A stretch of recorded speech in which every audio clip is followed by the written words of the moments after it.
बिस्मिल्लाहिर्रहमानिर्रहीम। अस्सलाम वालेकुम नादरीन, आप यूट्यूब चैनल देख रहे हैं। मैं इमरान खान हूँ। नादरीन, खबरें बहुत ज़्यादा हैं, 15 से 20 खबरें, और बहुत तेज़ी से मैं आपको सारी खबरें बताता हूँ।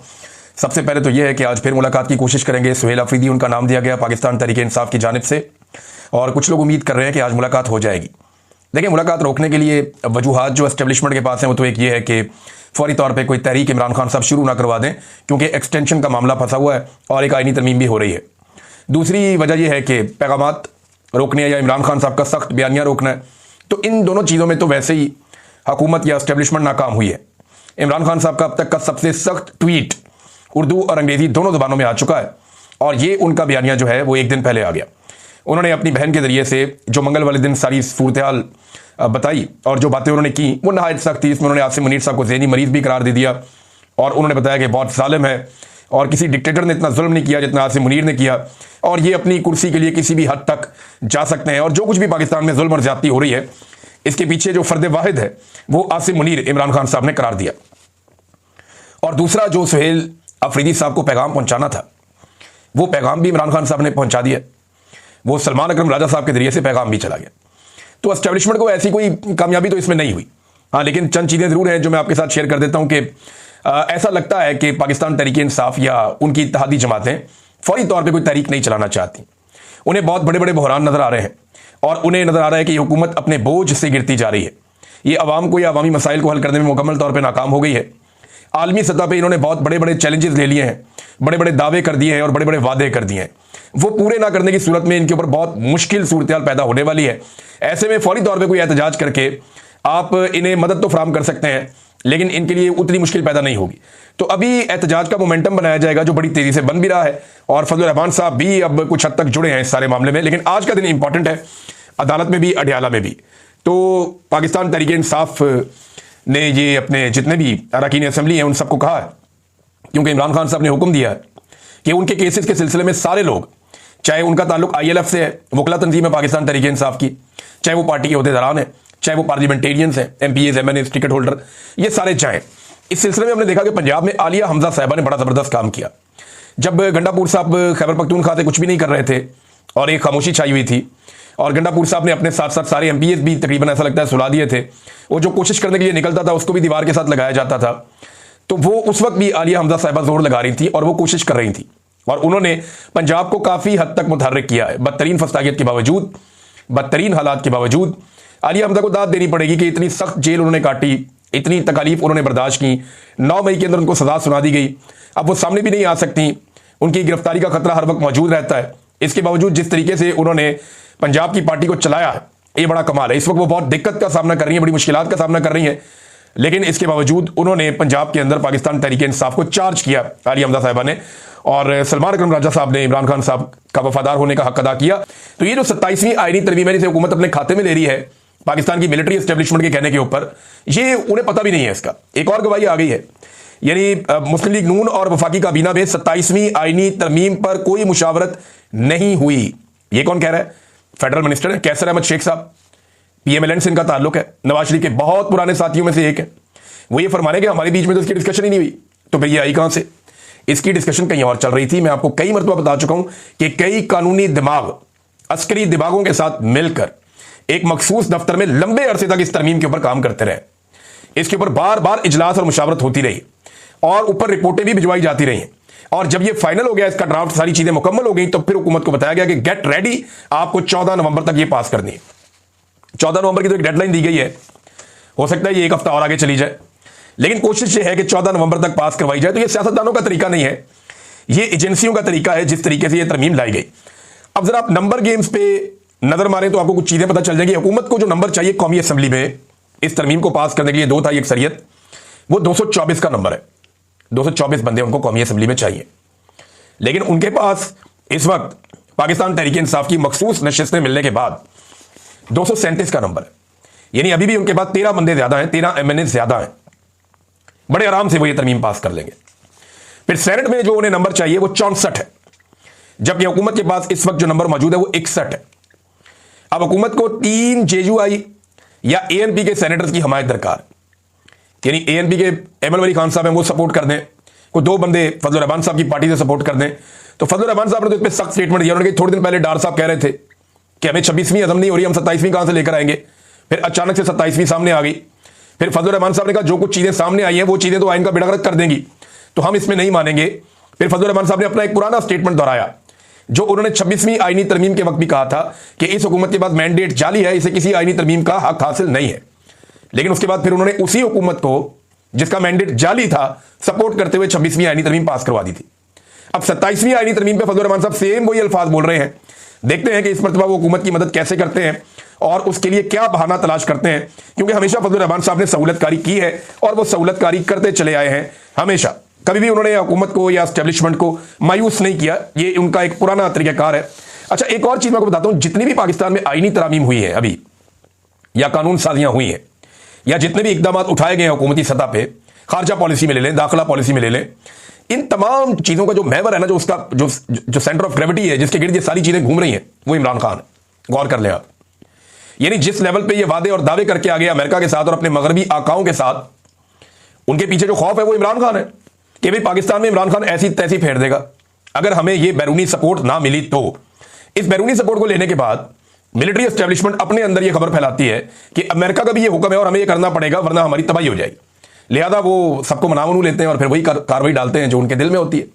लिहाजा जो कुछ भी आप देख रहे हैं इसमें इमरान खान साहब का खौफ है कि जनाब इमरान खान साहब से इनको खौफ है और उस खौफ की वजह से ये सारे इकदाम उठाने पर मजबूर हैं। हर दरवाजे पर ये सजदा रेज होने पर मजबूर हो चुके हैं। हर जगह पे जाके झूठ बोलते हैं, कभी कानून साजियां करते हैं, कभी आईनी तरमीम करते हैं, लेकिन जो भी करते हैं इमरान खान के खौफ से करते हैं। इनको अल्लाह का खौफ होना चाहिए, अल्लाह से डरे और वो चीज करें। देखिए जो पीएमएलएन और पीपल पार्टी भी कर रहे हैं ना मिलकर, एक बात आप जहन में रखिएगा कि ये अपने पांव काट रहे हैं, अपने पांव पे कुल्हाड़ा मार रहे हैं। ये जिस शाख पे बैठे हुए हैं उस शाख को काट रहे हैं। ये पार्लिमान को कमजोर कर रहे हैं। हर सियासतदान की ताकत पार्लिमान से आती है। ये पार्लिमान को कमजोर कर रहे हैं। हर सियासतदान जो है वो अवामी मैंडेट के साथ आता है, अवाम उसकी ताकत होती है। ये वहां पे भी अपनी ताकत को कमजोर कर रहे हैं। ये डिक्टेटर्स को मजबूत कर रहे हैं। मिसाल के तौर पे यहां पे एक तजवीज है, मैं आपके सामने रखता हूं। ये जनाब तजवीज साबिक अटॉर्नी जनरल अशतर साहब, ये पीएमएलएन के भी हैं और बहुत करीब है एस्टेब्लिशमेंट के भी। उन्होंने फरमाया, ये जियो न्यूज के मुताबिक, ये जो आर्टिकल 243 है जिस पे कोई बात नहीं कर रहा, क्यों नहीं कर रहा आगे चल के बताता हूं। आर्टिकल 243 में तरमीम के हवाले से तजवीज दी है कि एक चीफ ऑफ डिफेंस स्टाफ होना चाहिए, एक ऐसा ओहदा होना चाहिए जिसके नीचे तमाम फोर्सेस के इदारे हों। इस जुमले में बड़ी लंबी कहानी है। मैंने जो इस जुमले का मतलब निकाला वो ये है कि ये एक ऐसा ओहदा बनाने जा रहे हैं कि तमाम फोर्सेस के इदारे, फोर्स में तो पुलिस भी आती है, पेपरा भी फोर्स है, एफआईए भी एक फोर्स है, इसी तरह और बहुत सारी फोर्सेज हैं पाकिस्तान में। यानी आपकी जो पैरामिलिट्री फोर्सेज हैं वो भी फोर्सेज हैं, एफसी भी एक फोर्स है, उसके अलावा आपका बेशुमार फोर्सेज हैं पाकिस्तान में, दर्जनों हैं। लेकिन ये तमाम फोर्सेज एक कमांड के नीचे आ जाएं तो इसका मतलब है कि पाकिस्तान के आर्मी चीफ को, फील्ड मार्शल को इतना मजबूत करेंगे कि पुलिस समेत सारे इदारे उनके नीचे काम करेंगे और वो उनसे अहकामात लेंगे, तो सूबाई खुद मुख्तारी तो होगी खत्म। अमन व अमान का मसला जो है वो सूबे के हाथ से निकल कर कहीं और चला जाएगा और फिर हर चीज को कंट्रोल किया जाएगा, जिसकी लाठी उसकी भैंस। वैसे भी पाकिस्तान में यही है, लेकिन अगर ये काम हो जाता है तो फिर बात कहां से कहां जाएगी, ये आप देख लीजिएगा। मोहम्मद मालिक जर्नलिस्ट हैं, उन्होंने 2-3 चीजें और बताई रोजाना की बुनियाद पर, इक्का दुक्का चीजें अब सामने आ रही हैं इस तरमीम को लेकर। वो कहते हैं जी असेंबली की मुद्दत 6 साल कर देंगे। 6 साल छोड़ें, 10 साल करें, 10 साल असेंबली की मुद्दत करें, अपने अपने 10 साल पूरे करें, 10 साल या 20 साल करें असेंबली की मुद्दत। इन्होंने कौन सा दोबारा इलेक्शन लड़के वोट लेकर आना है? ये तो जिस दिन पाकिस्तान की अवाम ने डंडा उठाया और इनकी तशरीफ पे लगाया तो उस दिन पाकिस्तान ठीक होगा। ये इलेक्शनों से पाकिस्तान ठीक नहीं होना, इलेक्शन तो इनको चोरी करना आ गया। इलेक्शन से पाकिस्तान अगर ठीक होता तो पाकिस्तानियों ने 8 फरवरी 2024 को इलेक्शन से पाकिस्तान ठीक कर दिया था। पाकिस्तान की अवाम ने पाकिस्तान की एस्टेब्लिशमेंट के माथे पे शिकस्त लिख दिया था बड़ा बड़ा करके, और जब तक ये रहेंगे वो शिकस्त इनके माथे पे पड़ी जाएगी, साफ नजर आती है। लेकिन हुआ क्या, वो माना ही नहीं गया इलेक्शन। तो इलेक्शन आप 10 दफा करवाने, रिजल्ट वही आएगा। 6 साल बाद क्या 60 साल बाद करवाने इलेक्शन। एक्चुअल ये है कि जब अवाम डंडा उठाएगी और इनकी तबीयत साफ करेगी उस दिन फिर पाकिस्तान के अंदर अवामी मैंडेट का एहतराम होगा। उससे पहले आप जो मर्जी करें, कहते हैं जी अब 6 साल मुद्दत कर देंगे, अगला इलेक्शन जो है वो निगरान हुकूमत नहीं करवाएगी बल्कि जो हुक्मरान होंगे उस वक्त के वही करवाएंगे। ये शहबाज शरीफ की हुकूमत होगी, उसी में इलेक्शन हो जाएगा। अमेरिकन सिस्टम ये लेकर आना चाह रहे हैं। और पहले भी कौन सा शहबाज शरीफ क्या बेचता है इलेक्शन में या नवाज शरीफ क्या बेचता है, फैसला तो एस्टेब्लिशमेंट ने करना होता है, निगरान हुकूमत हो या ये हुकूमत हो, क्या फर्क पड़ता है। तो ये अब तरामीम की जा रही हैं चीजों को ज्यादा कंट्रोल करने के लिए कि मैक्सिमम चीजों को कंट्रोल कर लिया जाए और चीजें इनके हाथ से निकले ना। अच्छा, एमन वली खान ने एक बड़ा इंटरेस्टिंग स्टेटमेंट दिया, मैं आपको पढ़ के इसलिए सुनाना चाहूंगा कि ये स्टेटमेंट अगर पाकिस्तान तहरीक इंसाफ का कोई बंदा देता तो दहशतगर्दी में अंदर हो जाता। यानी बड़ा आम सा स्टेटमेंट देते हैं अहमद जवाद साहब। ये बड़े मुतदल आदमी हैं, बड़े अच्छे इंसान हैं और इनकी तहरीर में बड़ी शाइस्तगी भी होती है, अक्सर मैं कह रहा हूं। और ये साबिक नेवी ऑफिसर है, साबिक पाकिस्तान तहरीक इंसाफ के सेक्रेटरी इत्तलाआत भी रहे हैं। अब उन्हें साइबर क्राइम एजेंसी ने गिरफ्तार कर लिया। यानी हर आवाज को दबाने की कोशिश की जा रही है जो फस्तायत और जबर के खिलाफ उठती है, और इंसानी हकूक के लिए जो आवाज उठती है उसको अब दबा लो, पकड़ लो, गिरफ्तार कर दो, अंदर डाल दो। और बड़े ये मुनासिब अल्फाज में और मोतदल अंदाज में ज्यादातर बात करते थे। इनके साथ ये जुल्म, तो इनको तो फौरन रिहा करना चाहिए, लेकिन इनके मुकाबले में बड़ा सख्त स्टेटमेंट है एमल वली खान का, खड़े होकर दे रहे हैं, लेकिन उन्हें कुछ नहीं कहा जाता। इससे पहले वो आर्मी चीफ को दुकानदार भी कह चुके, जब ट्रंप के सामने वो अपना लेकर गए थे मादनियात, तो इस पर उन्होंने कहा था कि ट्रंप के सामने एक दुकानदार की तरह गए जी, मेरा माल बहुत अच्छा है, ले लो, इस तरह स्टेटमेंट भी दिया था। फिर बाद में उन्होंने मादरत कर ली थी। अभी एमल वली खान कहते हैं कि 9 मई को रेडियो पाकिस्तान पेशावर पाकिस्तानी फौज ने जलाया था, पाकिस्तान की फौज ने रेडियो पाकिस्तान जलाया था पेशावर का। मैं 50 से ज्यादा सबूत दूंगा जिससे साबित करूंगा कि कर्नल इलेक्शन में पैसे लेकर लोगों को जितवाते हैं। कैसे इल्जाम आते हैं पाकिस्तान की फौज के ऊपर, और अगर पाकिस्तान तहरीक इंसाफ इससे आधी भी बात करे ना, और ये रेडियो पाकिस्तान चलाने पे पाकिस्तान तहरीक इंसाफ के नाक में दम किया हुआ खैबर पख्तूनख्वा में इन्होंने। और एमल वली खान साहब जो दुश्मन है पाकिस्तान तहरीक इंसाफ के सियासी नुक्ता नजर से, वो ये कहते हैं कि जनाब पाकिस्तानी फौज ने जलाया था रेडियो पाकिस्तान को। अब यही बात इमरान खान कहते हैं, वो जेल के अंदर बंद है, कि जनाब फॉल्स फ्लैग ऑपरेशन था सारा का सारा 9 मई। बहरहाल वो कहते हैं जी इलेक्शन भी अब एक कर्नल शर्नल जो है वो पैसे लेकर इलेक्शन जितवा देते हैं। इधर अभी ज़िमनी इलेक्शन हो रहे हैं नाज़रीन, पंजाब के अंदर भी हो रहे हैं, हर तरफ हो रहे हैं। पाकिस्तान तहरीक इंसाफ ने तो कई जगहों बाइकआउट किया, लेकिन फिर भी उम्मीदवार तो खड़े हैं इलेक्शन में। अब जो हुकूमती उम्मीदवार हैं वो ज्यादातर अब किसी का भाई है, किसी की बहन है, किसी का बच्चा है, तो उन्होंने अपने करीबी लोगों को टिकट दिए हैं। तो वो जिन लोगों को टिकट दिए हैं उनके लिए इतनी मुश्किलात हैं अभी भी कि अवाम उनका नाम सुनने को तैयार नहीं है। वो पैसा भी धड़ाधड़ खर्च कर रहे हैं, ताकत भी खर्च कर रहे हैं, फिर भी अवाम उनका नाम नहीं सुन रही। उनके मुकाबले में जो आजाद उम्मीदवार आ गए हैं वो तगड़े हो गए, और अब वो जो आजाद उम्मीदवार आ गए उनके सपोर्टर्स को तहरीक लब्बैक के खाते में डाल के उठाना शुरू कर दिया हुकूमत ने। अंदाजा करें आप, ज़िमनी इलेक्शन जीतने के लिए भोंडा तरीका देखें आप। ये फैसलाबाद से मुझे इतला, ये एक दो और जगह से, कि जनाब जिन बंदों को सपोर्ट कर रहे हैं अवाम निकल के, वो अवाम में से बंदे उठाते हैं जिस बंदे की थोड़ी सपोर्ट होती है, उठाओ इसको, डालो तहरीक लब्बैक के अंदर, इसको भी अंदर कर दो, और इस तरह बंदे उठा उठा के गिरफ्तार किए जा रहे हैं। ये इनकी अब औकात रह गई है। वैसे साद रिजवी का और उसके भाई का अभी तक कुछ पता नहीं चला, हम रोजाना पता करने की कोशिश करते हैं, लेकिन अब तक कोई इतला नहीं आई। और मेरी जो अपनी जाती इंफॉर्मेशन या अंदाजा है मेरा, उसके मुताबिक तो वो एजेंसियों के पास है, और पाकिस्तान की इंटेलिजेंस एजेंसियां फिलहाल उन्हें नहीं छोड़ रही। नाज़रीन, पाकिस्तान के अंदर आप अक्सर सुनते रहते थे माजी में भी, और अभी भी आप सुनते रहते हैं कि जनाब मकबूलियत के साथ साथ कबूलियत की ज़रूरत होती है। लेकिन डोनाल्ड ट्रंप ने यह मिथ तोड़ दी अमेरिका में। उसकी मकबूलियत थी, कबूलियत नहीं थी, वो जीत गया। फिर डोनाल्ड ट्रंप के पास ताकत आई, बेशुमार ताकत आई, और अब न्यूयॉर्क के मेयर का इलेक्शन हो रहा था, वहां पे ममदानी के पास जो है वो कबूलियत नहीं थी, मकबूलियत थी, लेकिन वो फिर भी इलेक्शन जीत गया। डोनाल्ड ट्रंप कुछ नहीं कर सका, या पूरा निज़ाम कुछ नहीं कर सका। वजह क्या है?